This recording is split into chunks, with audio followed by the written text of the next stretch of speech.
Previously in the French Revolution, by Lorevia Nexus. The Bastille fell. Fear spread across France. Peasants rose against feudal power, and in one dramatic night, the old order collapsed.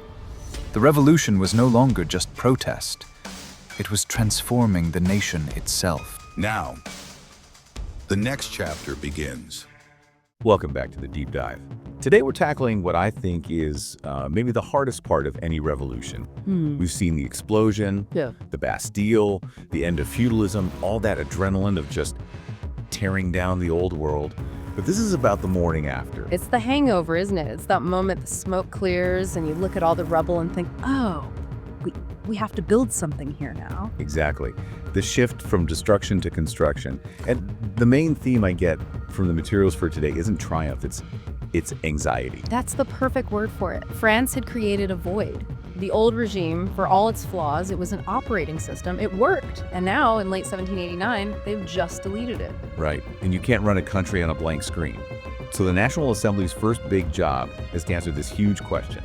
What holds us all together now? And they don't start with taxes or an army, they start with philosophy. It goes straight for the big ideas. They do. In August 1789, they published the Declaration of the Rights of Man and of the Citizen.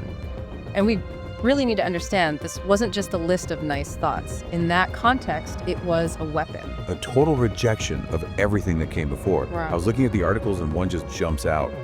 Sovereignty resides in the nation. That's a direct shot at the king. A kill shot, really. It is. Because before, sovereignty was in the king's body. God chose him. He was the law.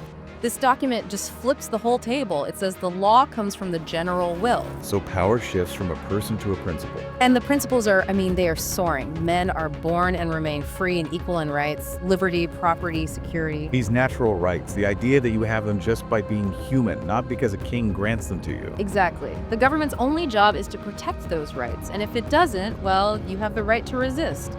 That is a radical, radical break. But this is where it all gets messy. Because you have this beautiful universal language, but when you look at who actually gets to participate in this new France, the word universal starts to shrink. This is the great contradiction. The assembly basically says all men are equal, but some are just a little more equal than others. The active citizen.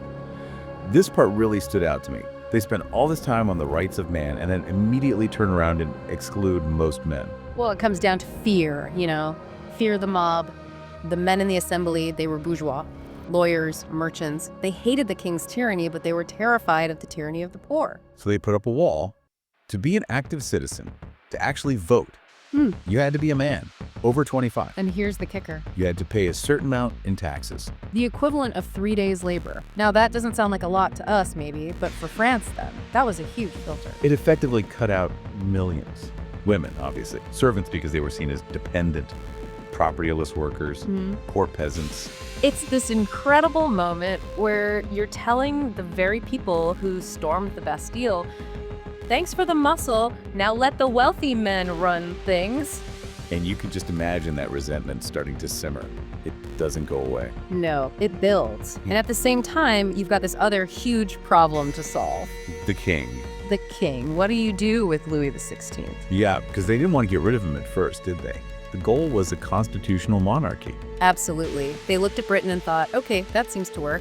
So they didn't fire him. They sort of rebranded him. He's not the king of France anymore. He's the king of the French. A subtle but massive change.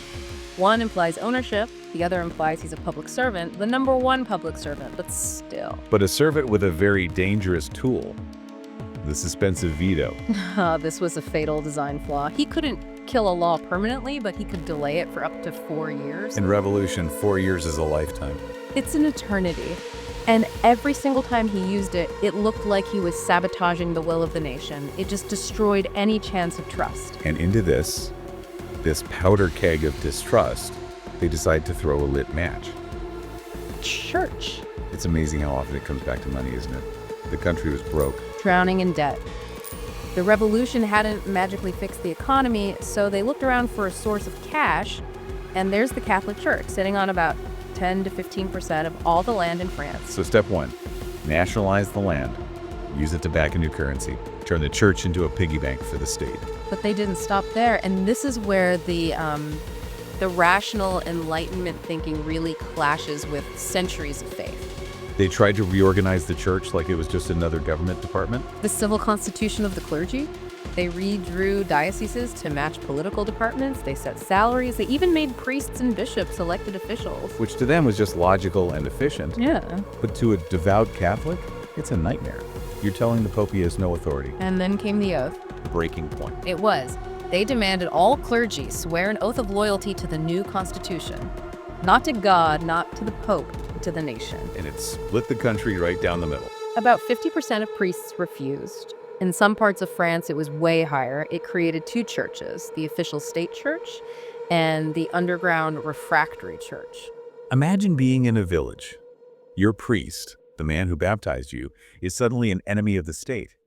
And a new government-approved priest shows up. It turned the revolution from a political fight into a culture war, a war for the soul of the country. And for King Louis, who was a very pious man, this was the last straw. This was where he drew the line. He felt like he was damning his own soul by cooperating.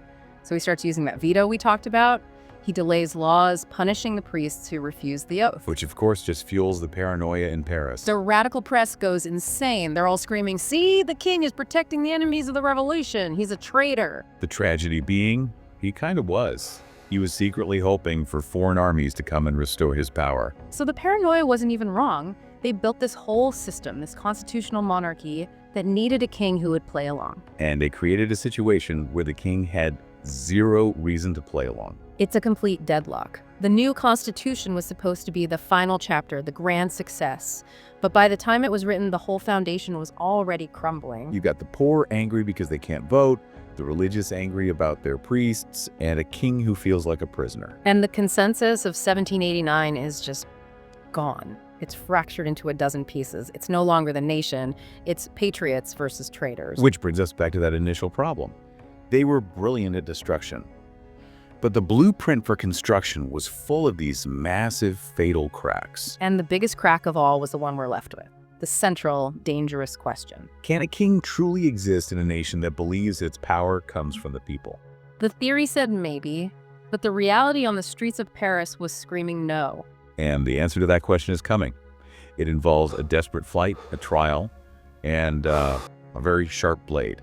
But that's a story for the next deep dive. The experiment is about to fail spectacularly. Thanks for joining us on this look at the deep cracks in the foundation of the French Revolution. Subscribe to join us in the next part, Rights and Early Reforms.